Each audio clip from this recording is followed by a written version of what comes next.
Okay, guys, waking up in a rest area. That's where I slept last night. A rest area right off Route I-95 in North Carolina. That's where we're at now. We're looking at the trucker section. And I just used the restroom. I just put some water on my face. And now we're back heading north on I-95 to New Jersey. So one of my members, Big Plan Dan, asked me, how do I determine where to sleep?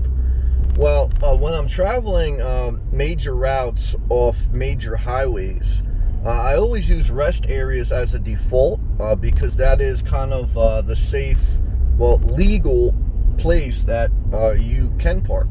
That's what they're for. Sometimes the safety could be a question if they're not properly lit, if they're not positioned right.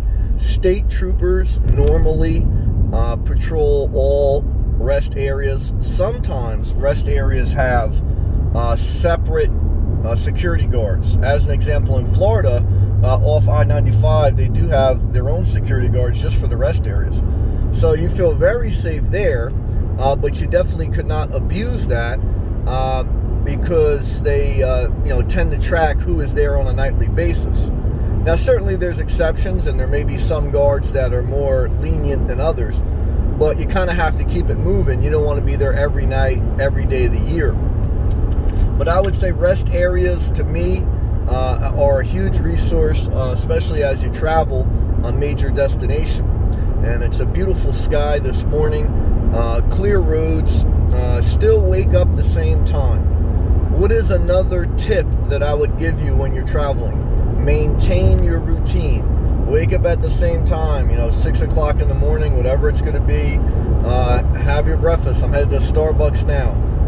And try to maintain everything, your workout, your schedule. You're going to drive a little bit more than normal, but like I say, you try to make your stops so you can stretch and you take your time. But either way, how does it feel?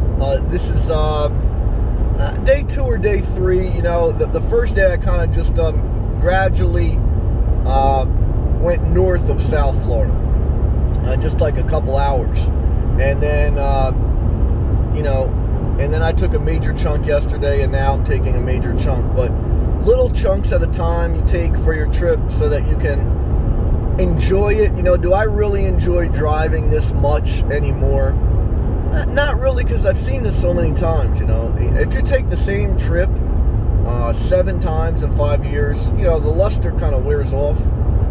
So, but either way, you're seeing what I'm seeing. You're getting a visual representation. If you decide to hit the road, or if you decided to drive from Florida to New Jersey, or New Jersey to Florida, this is something you see. This, again, we're in North Carolina.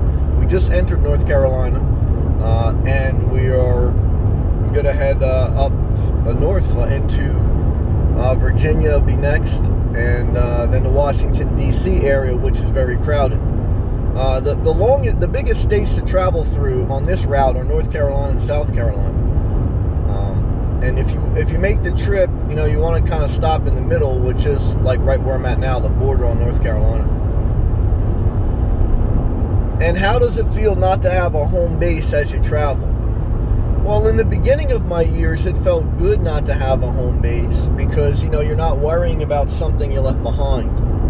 Now, after about 5 years on the road, I kind of wish I had a home base, at least an RV lot back in Florida, just to kind of, anchor me there, because I think I've committed to South Florida. It's the bottom line. I mean, you guys know that. So just to give you some perspective on that, because that does change.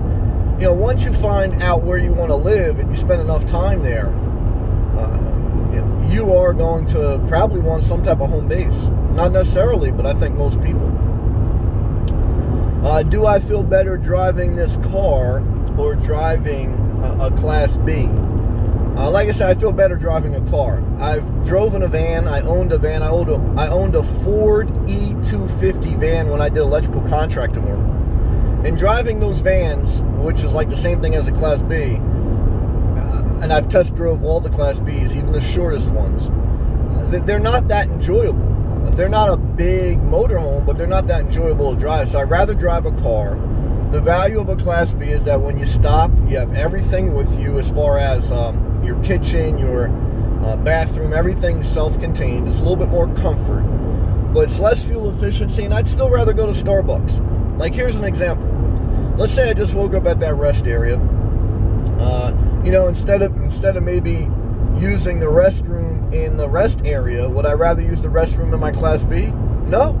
Why? Because then I'd have to clean the restroom in my Class B, have to dump the tanks. I'm not really into that. And then, let's say, so now that's that. Then I got a kitchen in my Class B. Do I want to make my own coffee and try to steam the soy milk just like Starbucks and it's still not going to taste the same? Not really. I'd rather just drive 15 minutes up the road and get the real thing. Now, certainly, though, it depends, right? Like, if you're going to be in remote areas where there's not going to be these amenities, then the Class B may make sense. Everything is individual preference and also logistical. Like, where do you plan to travel? How do you plan to travel? That's a big part of these questions, But for me, Class B, even though I like some aspects of it, I like the fact you have everything you own always with you. You can park it anywhere. I see a lot of inefficiency in it. I still see me, RV lot, travel trailer on it, regular car. That's me. And I want you to start to think about what you would do and how you would do it, I definitely would not want to pull a travel trailer, I want to just anchor it down on the RV lot I own. Because even though, like, you could pull a small travel trailer even with this Jeep, but then you got to be more conscious of wind. You got to be a little bit more slower on the highway, even though I go slow now. You got to watch your turns going in the gas station.